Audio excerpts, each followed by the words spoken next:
नमस्कार, विठ्ठल बोलेमध्ये स्वागत। मी विठ्ठल पाटील।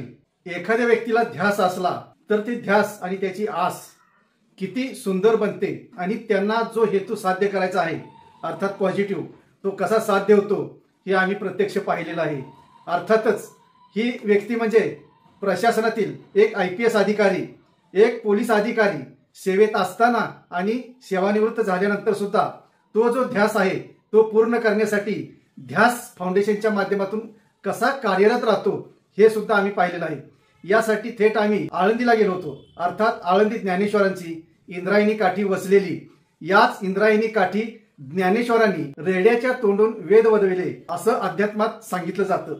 पण तो प्रसंग जरी ऐकिवात असला तरी खरा प्रसंग डॉक्टर माधवराव सानप या IPS अधिकाऱ्यांनी त्याच इंद्रायणी काठी ज्ञानेश्वरांनी रेड्याच्या तोंडून वेद वदवले। त्याच आळंदीत आज डॉक्टर माधवराव सानप या IPS अधिकाऱ्यांनी जो काही उपक्रम सुरू केलेला आहे तो खरोखरच महाराष्ट्रात, देशात आणि जगात सुद्धा भारी ठरलेला आहे।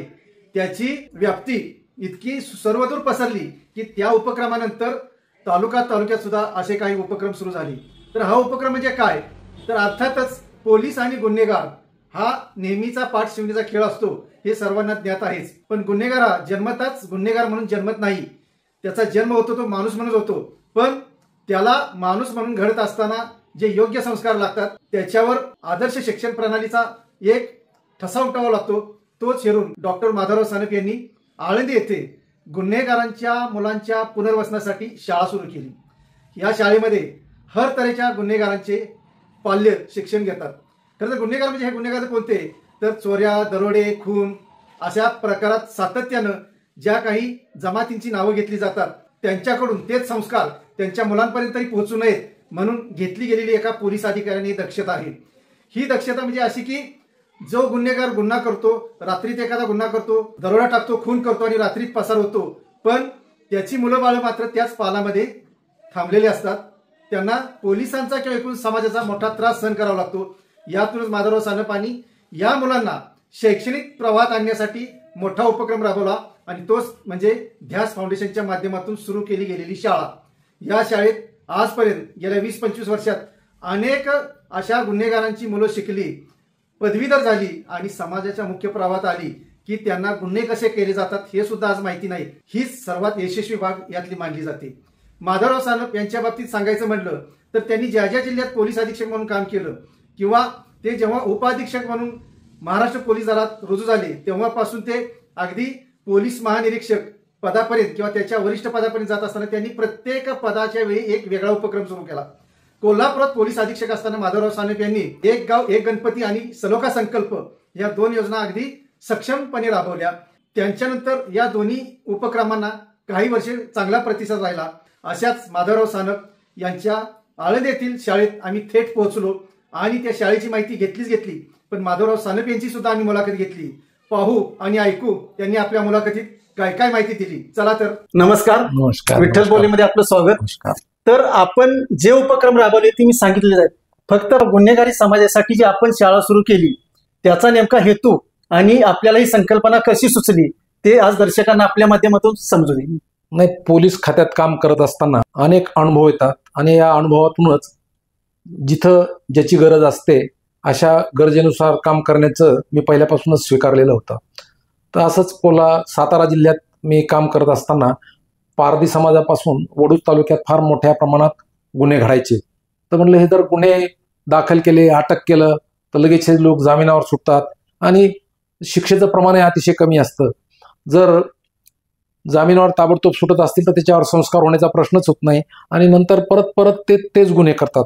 तर याच्यावर एक प्रयोग करून पाहिला। साताऱ्यात असताना वडूज तालुक्यामध्ये एक डॅम आहे, त्या डॅमवर जे इंजिनियरचे घरं वगैरे होते ते रिकामे पडलेले होते। तर आम्ही सगळीकडचे पारधी गोळा केले, तिथं वसवले, त्यांना अन्नधान्याची व्यवस्था केली, शेतकऱ्याकडून दानशूर माणसाकडून 50-100 पोते धान्य दिलं आणि त्यांना जवळपास कामं करा आणि तुम्ही तुमची उपजीविका भागवा अशा तऱ्हेचं समुपदेशन केलं आणि निगराणीसाठी पोलीस ऑफिसर सुद्धा नेमले। पण ते लोक 15 दिवस, महिनाभर राहिले, नंतर त्या अन्नधान्यासह ते तिथून पसार झाले।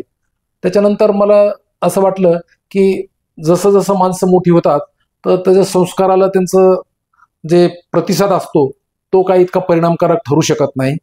तर लहान मुलावर जर संस्कार केले तर ते संस्कार अधिक परिणामकारक ठरू शकतील. मग माझी पुणे जिल्ह्यात बदली झाल्यानंतर पुणे जिल्ह्यात सुद्धा दरवर्षी 45 ते 50 डेकॉइटीज किंवा रॉबरीज आणि ते विथ मर्डर अशा या गुन्हेगारी समाजाकडून व्हायच्या. त्यात मुख्यत्वे करून पारधी असतील, कंजारभाटा असतील किंवा इतरही असतील. आपण कोणती एकच जात ही गुन्हेगारी असं बोलू शकत नाही, पण यांच्याकडून असे गुन्हे मोठ्या प्रमाणात घडायचे. त्याचं कारण असं होतं की शिक्षणाचा अभाव किंवा गुन्हा दाखल झाला की पसार होणं, मुलाबाळाची काळजी न घेणं. त्याच्यामुळे हे मुलं बाळ संस्काराविना कुठेतरी उघड्यावर पडलेली असायची. तर त्या मुलांना कमीत कमी या पुढच्या पिढींना संस्कार चांगले व्हावेत, त्यांनी शिकावं आणि जीवनात जे जगण्याचा मार्ग आहे तो चांगला मार्ग स्वीकारा किंवा या गुन्हेगाराची जी पिढ्यानपिढ्या गुन्हेगारी चालू आहे त्यात कुठंतरी ती बंद पडावा आणि यांनी चांगलं वळण लागावं असे एक विचार मनात घोळत होते.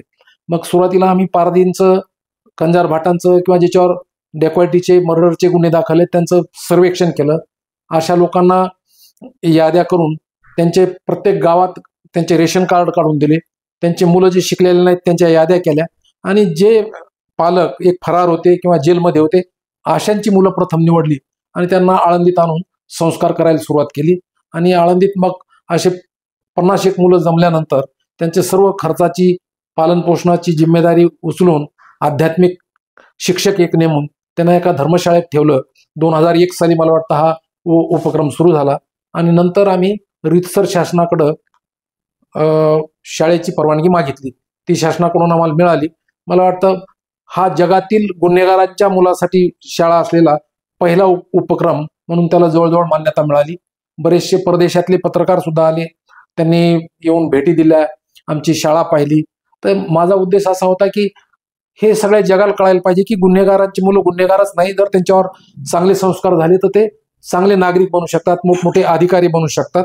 आणि हे नुसतं एक गुन्हेगारांच्या मुलाची शाळा असू नये तर एक संशोधन केंद्र बनावं आणि आंतरराष्ट्रीय स्तरावर येथे येऊन लोकांनी अभ्यास करावा. जरी त्याची सुरुवात लहान असली तरी त्याला फार मोठ्या प्रमाणात करण्याचा आमचा मानस होता आणि त्या दृष्टीने आम्ही हा उपक्रम सुरू केला होता. खरं तर संस्कार रुजवणं हे माणसाच्या स्वभावात आणि अंतःकरणातच त्याचे बीज पेरलेले असतात. माधवराव सानप साहेबांच्या बाबतीत बोलायचं झालं तर त्यांनी संस्कारांची सुरुवात स्वतः घरापासून सुद्धा केलेली आहे. आज त्यांची जी 2 मुलं आहेत त्यापैकी एक निष्णात वकील आहे तर दुसरा मुलगा IRS असून आज मुंबईमध्ये GST कमिशनर आहेत. त्यांचं नाव विशाल सानप. अशा पद्धतीनं सानप साहेबांनी कुटुंबापासूनच सुरुवात केली, पण कुटुंबाबरोबरच त्यांना संपूर्ण एक गुन्हेगारी जग हे सुद्धा सुधारवायचं, त्यांच्यावर संस्कार घडवायचे असा एक त्यांचा हेतू होता. आणि त्यातूनच त्यांनी या गुन्हेगारांच्या मुलांना की जे निराधार होतात, आताच सांगितल्याप्रमाणे गुन्हेगार गुन्हा करतो आणि फरार होतो, पळून जातो, त्याचं कुटुंबाकडे दुर्लक्ष होतं. अशा वेळी या मुलांवर सुद्धा संस्कार होण्याची गरज आहे. म्हणून तर आपण ही शाळा सुरू केली. त्या शाळेचे टप्पे पुढे भविष्यात कसे सुरू राहिले? नाही, बघा, आम्ही त्या मुलांना एक रेसिडेन्शियल प्रकारचं जेवण, खावण, कपड्याची सोय, शैक्षणिक संस्कार आणि आध्यात्मिक संस्कार असं सगळ्या दृष्टीनं संस्कार त्यांच्यावर सुरू केले. ऍडमिशन घेताना आम्हाला इथे प्रवेश घ्यायचा नाहीये कारण अमुक एक ही गुन्हेगारांची मुलं ही शिकतात या शाळेमध्ये असा समज होता. पण हळूहळू शिक्षकांचं अध्यापन असेल किंवा त्यांच्यासाठी केले गेलेले काम आणि त्या विद्यार्थ्यांमध्ये शिकण्याची इच्छा, बुद्धिमत्ता यामुळे पालकांना त्यांची खरी ओळख झाली आणि त्या मुलांमध्ये सगळ्यात महत्त्वाचा गुण होता प्रामाणिकपणा आणि शिक्षकांवरती विश्वास. इथल्या प्रत्येकावरती त्या जे गुन्हेगारांची मुलं होती त्यांचा प्रचंड विश्वास असायचा. बाईंनी जे सांगितलं तेच बरोबर आहे ती मुलं मानायची आणि मग हळूहळू हा ओढा वाढत गेला आपल्याकडे. ही मुलं मग गावातली मुलं पण प्रवेश घ्यायला लागली आणि आता अशी परिस्थिती झाली आहे की पालकांची मागणी असते की या ध्यास फाउंडेशनची जी महर्षी वाल्मिकी विद्यावर्धिनी शाळा आणि आत्ताचं जे माध्यमिक डॉक्टर माधवराव सानप विद्यालय आणि कनिष्ठ महाविद्यालय इथे आम्हाला प्रवेश घ्यायचा आहे. आमच्या पाल्याला आम्हाला याच शाळेत आमच्या मुलांना शिकवायचं आहे. ही भूमिका पालकांची निर्माण झाली आणि ही सुरुवातीला फार अवघड गोष्ट होती कारण त्यांच्या ज्या सवयी होत्या त्या त्यांच्या जुन्या सवयी होत्या, परंतु हळूहळू त्या सवयी त्यांच्या गेल्या आणि ते मुलं सुद्धा हरिपाठ म्हणायचे, पसायदान म्हणायचे, ज्ञानेश्वरीतल्या ओव्या म्हणायचे. तर चांगले संस्कार सुरू झाले आणि आम्ही हा उपक्रम जवळजवळ कोविडपर्यंत सुरू ठेवला आणि आमचे मुलं आता ग्रॅज्युएट सुद्धा झाले. ग्रॅज्युएट झाल्यानंतर त्यांना चांगल्या नोकऱ्या लागल्या नाहीत, चांगले नागरिक म्हणून ते आता त्यांचं जीवन व्यतीत करत आहेत. काही लोक त्याच्यातले लेखक झाले, काही लोक प्राध्यापक झाले. तर त्याचा परिणाम आम्हाला चांगलाच मिळाला. आणि सगळ्यात महत्वाची गोष्ट म्हणजे ज्या जिल्ह्यामध्ये 50-60 डेकॉइटीज विथ मर्डर किंवा रॉबरीज व्हायचे, तिथं मी असेपर्यंत तरी कोणी स्टॅटिस्टिक्स तपासावं, हे गुन्हे प्रोफेशनल दरोडेखोरीचे असतात, ते 5 ते 6 प्रमाणावर आले होते. तर त्याचा फार मोठा फायदा झाला. जरी एक मर्डर वाचवता आला किंवा 4 डेकॉइटी वाचवता आल्या तरी आमचं जे काम असतं ते सार्थकी लागल्याचं समाधान आम्हाला मिळतंय. परंतु याच्यावर एक चळवळ सुरू झाली आणि आमचं काम पाहून मला वाटतं मग समाजात बऱ्याच सामाजिक संस्थांनी पारद्याकडे लक्ष, पारद्याची मुलं, गुन्हेगाराची मुलं असे बरेचसे उपक्रम, आश्रमशाळा सुरू केल्या. पण ही आमची जी शाळा आहे ती याच्यातली पहिली शाळा म्हणता येईल, भारतातली नव्हे तर जगातली. हे शरद पवार साहेबांनी सुद्धा एकदा कबूल केलं. माझ्याशी बोलताना साहेब स्वतः म्हणले, मी बरेच गोष्टी केल्या पण हे माझं काम राहिलं होतं. तर आणि हे काम आता आपण करतोय, फार आनंदाची गोष्ट आहे. आमच्या या कार्यक्रमाला शरद पवार साहेब मला वाटतं 2 वेळा आले होते. शाळेच्या उद्घाटनाला आले होते, सुरुवातीला आले होते, एक जागा दिली होती, त्या जागेचं भूमिपूजन करायला सुद्धा साहेब आले होते. जे गुन्हेगार पालक होते आणि ज्यांचे पाल्य आपल्या शाळेत शिकायला होते, तर ते पालक अधूनमधून कधी आपल्या मुलांना भेटायला येत होते का? किंवा ही मुलं जशी शिकली, त्यांच्यावर संस्कार झाले आणि त्यांनी गुन्ह्यापासून प्रवृत्त झाली, म्हणून त्या पालकांना कधी आनंद झाला का? असा कुठला प्रसंग आपल्याला आठवतो का? पालक आम्ही भेटायला म्हणजे फार येऊ देत नव्हतो, कारण मुलांना जर पालकाचा पुन्हा लळा लागला तर पळून जाऊ शकत होता, कारण पळून जाण्याचे सुद्धा बरेचसे प्रकार झालेले होते. तर आम्ही ज्यावेळेस दिवाळीचा सण असेल किंवा असा सण असेल तर त्यावेळेस पालकांना भेटीसाठी बोलवायचो आणि ॲट ए टाइम आमच्या देखरेखीखाली पालकांना भेटू द्यायचो. आणि विशेषतः जे सण आम्ही त्यांना गोडधोड करून आम्ही आमच्या इव्हन मी पोलीस अधीक्षक असताना या सगळ्या गुन्हेगाराच्या मुलांना मी SP च्या बंगल्यावर जेवायला आणून त्यांना सण साजरा केला होता. आम्ही सण सगळे एकत्रितच साजरे करायचो. तर माझे सर्व पोलीस अधिकारी सहकारी असतील याच्यात अतिशय हिरिरीनं भाग घ्यायचे आणि पालकांना सुद्धा आश्चर्य वाटायचं. ज्यांनी कधी अवघड शब्द उच्चारता येत नाहीत त्यांचे मुलं त्यांच्या समोर धडाधड ज्ञानेश्वरीतल्या ओव्या म्हणायचे, पसायदान म्हणायचे, ते पाहून त्यांच्या चेहऱ्यावर जो आनंद दिसायचा तो एक वेगळंच समाधान असायचं सगळ्यांसाठीच. आता या ज्या गुन्हेगार जमाती आपण म्हटलात, कोणत्या एका ठराविक जमातीचं नाव घेण्याऐवजी आपण मुद्दा अगदी योग्य काढला की या गुन्हेगार जमाती असतात ते शक्यतो गावात राहत नाहीत, तर गाव कुसाबाहेर राहतात. कुठेतरी पाल ठोकणे, तिथं राहणे, रात्री कार्यक्रम करणे आणि गायब होणे, असा एकूण त्यांचा हा दिनक्रम असतो. तर ह्या मुलांच्या बाबतीत जे आपल्या शाळेत शिकले, मोठे झाले, पदवीधर झाले, त्यांच्या राहणीमानात कसा बदल झाला? त्यांचं राहणीमान म्हणजे आता आपल्याला ओळखू येणार नाही. त्यांनी घरं सुद्धा काही काही लोकांनी गावात बांधलेले येतं नॉर्मल, आता ते ओळखू येत नाहीत. आता मुलांना आम्ही एकदा बोलवलं होतं, मॅट्रिकच्या नंतर जे 12वी झालेत किंवा ग्रॅज्युएट झालेत, तर हे मुलं सुरुवातीला आमच्या शाळेत स्थानिक लोक घाबरायचे मुलं टाकण्यासाठी. परंतु आता शाळेचं सगळं एकंदरीत शैक्षणिक जे वातावरण आहे ते पाहून आमच्या इथं सगळ्या थरातून लोक येतात. पण त्यावेळेची जे मुलं झालेले ते तुम्ही ओळखू शकणार नाही. त्यांचं राहणीमान, त्यांचं बोलणं, त्यांची भाषा एकदम आपल्या जे सर्वसाधारण समाजातले मुलं असतात तशाच प्रकारचं झालेलं आहे. म्हणजेच पहिल्या टप्प्यात आपण एक गुन्हेगारांच्या मुलांसाठी म्हणून शाळा सुरू केली, पण दुसऱ्या टप्प्यात आपण त्या शाळेमध्ये सर्वसामान्यांच्या मुलांना सुद्धा प्रवेश देणं सुरू केलं. कारण की सर्वसामान्यांची मुलं यांचे संस्कार कसे असतात तेच संस्कार त्या मुलांवर व्हावेत. म्हणून तुम्ही दोन्ही जे सर्वसामान्य असतील किंवा गुन्हेगार असतील या दोन्हीच्या पाल्यांना, दोघांच्या मुलांना तुम्ही एकत्र शाळेत बसवत होता, त्यावेळी नेमका त्या दोघां मुलांच्या मध्ये, दोन्ही विद्यार्थ्यांच्या मध्ये असा काय संघर्ष जाणवत होता की ते एकोप्यानं राहत होते, खेळत होते, अभ्यास करत होते? नाही, जे बाकीचे आम्ही दुर्लक्षित घटकाचे मुलं घ्यायचो ते हॉस्टेलमध्ये ठेवत नव्हतो आणि गुन्हेगारांचीच मुलं आम्ही, जरी आमची शाळा 12वी पर्यंत परमिशन नव्हतं त्या काळात, तरी सुद्धा आम्ही त्यांना सांभाळत होतो आणि ते आमच्या हॉस्टेलमध्ये राहायचे. पण असा संघर्ष कधी जाणवला नाही. मात्र एक साधारणपणे पालकांच्या मनात थोडंसं शंका असावी की बाबा हे गुन्हेगाराचे मुलं आहेत. पण आमच्या मुलांनी, गुन्हेगारांच्या मुलांनी किंवा कोणाच्या असं कोणाला त्रास दिला नाही, गावातल्या लोकांना कधी त्रास दिला नाही. 2-4 प्रकार झाले असतील चोरीचे वगैरे, पण ते त्यांच्या वसतिगृहातच झालेले आहेत. आणि नंतर मग आम्ही त्याला कारण पुन्हा वेगळे, कोविडपर्यंत आम्ही हे मुलं सांभाळले हॉस्टेलला, 12वी पर्यंतचे किंवा जे असतील ते आमच्याशी संपर्क. पण मी सेवानिवृत्त झाल्यानंतर किंवा कोविडपर्यंत शाळेची आर्थिक परिस्थिती सुद्धा थोडंसं कमकुवत झालेली होती, हे मान्य करायलाच पाहिजेत. तर त्याच्यानंतर आणि कोविडमध्ये हे वसतिगृह चालू ठेवणं अतिशय म्हणजे एक रिस्की काम होतं. जर काही तिथं आपण वसतिगृह ठेवलं, काही झालं तर ते पोलीस खात्यात काम केल्यामुळे त्या जबाबदारीची जाणीव आहे.